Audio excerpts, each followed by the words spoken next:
Süni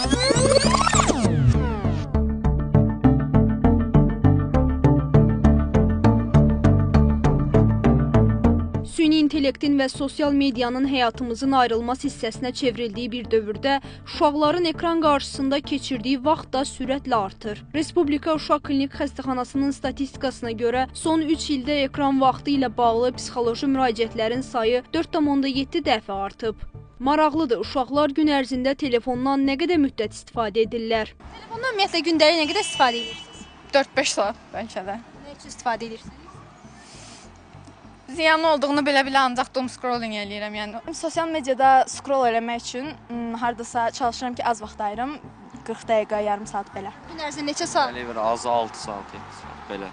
Günün hansı hissəsində istifadə edirsiniz? Gecə. Daha çox gecə, bir də səhər. Gündə 3-4 saat, yəni elə gün ordu çox evdə olanda qalxır, yəni 6 saatdan çox ola bilər. Gündəlik 9 saat, 8 saat olur.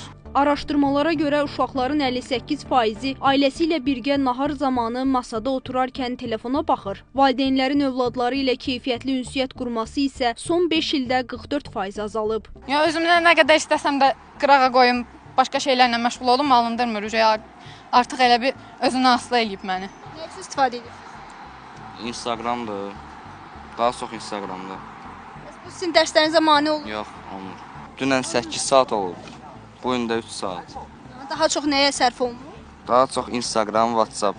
YouTube-a baxmağa, əyləncə şeylərinə, amma dərsə görə də lazım olur. Yəni imtahan vaxtı ona görə istifadə edirik. Valideynləriniz necə nəzarət eləyirmi bu prosesə?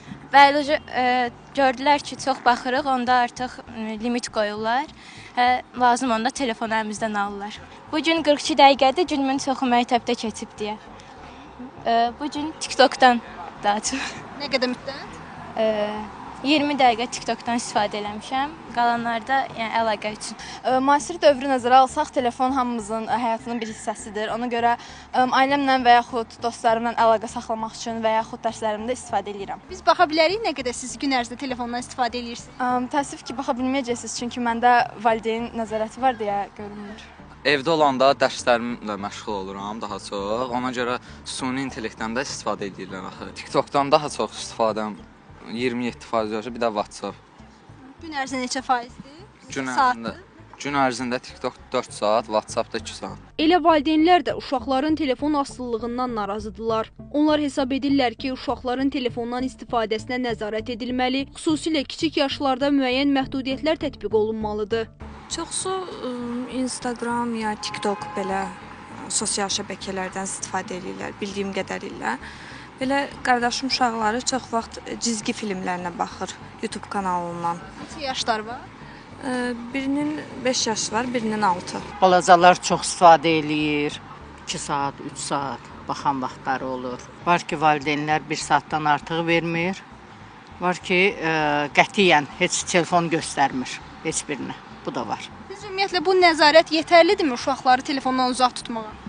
Yetərlidir onların sağlamlığı üçün. Psixoloq İlahi Aslanovanın sözlərinə görə 0-2 yaş aralığındakı uşaqlar ekran qarşısında ümumiyyətlə olmamalıdırlar. 2-5 yaş aralığındakı uşaqlar 1 saatdan çox olmamaq şərti ilə nəzarət altında ekran qarşısında ola bilərlər. 5 yaşdan sonrakı uşaqlarda isə əsas məsələ vaxt məhdudiyyəti və nəzarətin tətbiq olunmasıdır. Bir sıra psixoloji gərginliklərə, eyni zamanda davranış problemlərinə, diqqət problemlərinə və ümumilikdə sosial çətinliklərə gətirib çıxartdığı görülmüşdür. Bəs yaxşı sual yaranır ki, niyə görə bu asılılıq vəziyyətinə gəlir çıxır? Uşaqlarda və yeniyetmələrdə iradə də zəifliyi olduğu üçün onlar daha çox burada vaxt keçirdirlər. Bəyənilmə istəyi, tez-tez dəyişən görüntülər onlarda maraq hissi yaradır. Belə olduğu təqdirdə uşaqlarda yuxu problemləri görünür, diqqət və konsentrasiya problemləri, aqressiya, gərginlik, əsəbi hallar daha çox müşahidə olunur bu uşaqlarda. Milli Məclisin Ailə, Qadın və Uşaq Məsələləri Komitəsinin üzvü Jalə Əliyeva deyir ki, 16 yaşını tamam etməmiş şəxslərin sosial şəbəkə platformalarında fərdi rəqəmsal hesab açması artıq təxirə salınır. 16-18 yaş qrupu üçün isə daha çevik, lakin nəzarətli bir mexanizm müəyyən edilib. Bu yaş qrupundakı yeniyetmələr yalnız valideynin razılığı ilə platformada hesab yarada bilər. Millət vəkili onu da bildirdi ki, qanun layihəsində 16-18 yaş arası uşaqların fərdi hesablarında sonsuz sürüşdürmə, avtomatik video oynatma kimi manipulativ dizayn texnikalarından istifadəyə yol verilmir. Müzakirə etdiyimiz qanunda yaş həddi, yaş sensi qoyulur.